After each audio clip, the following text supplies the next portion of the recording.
جو لوگ کافر ہوئے اور کافر ہی مرے،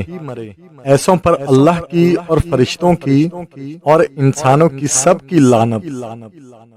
وہ ہمیشہ اسی لعنت میں گرفتار رہیں گے۔ ان سے نہ تو عذاب ہلکا ہی کیا جائے گا اور نہ انہیں کچھ مہلت ملے گی۔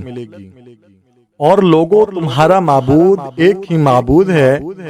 اس بڑے مہربان اور رحم والے کے سوا کوئی عبادت کے لائق نہیں۔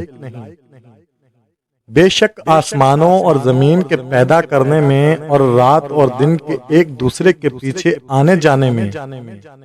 اور کشتیوں اور جہازوں میں جو سمندر میں لوگوں کے فائدے کے لیے رواں ہیں،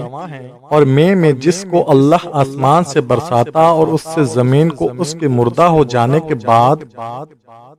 زندہ یعنی خشک ہو جانے کے بعد سرسبز کر دیتا ہے، اور زمین پر ہر قسم کے جانور پھیلانے میں اور ہواؤں کے چلنے میں اور بادلوں میں جو آسمان اور زمین کے درمیان گھرے رہتے ہیں، عقل مندوں کے لیے اللہ کی قدرت کی نشانیاں ہیں۔ اور بعض لوگ ایسے ہیں جو غیر اللہ کو اللہ کا شریک بناتے اور ان سے اللہ کی محبت کرتے ہیں، لیکن جو ایمان والے ہیں وہ تو اللہ ہی کے سب سے زیادہ دوست دار ہیں۔ اور اے کاش ظالم لوگ جو بات عذاب کے وقت دیکھیں گے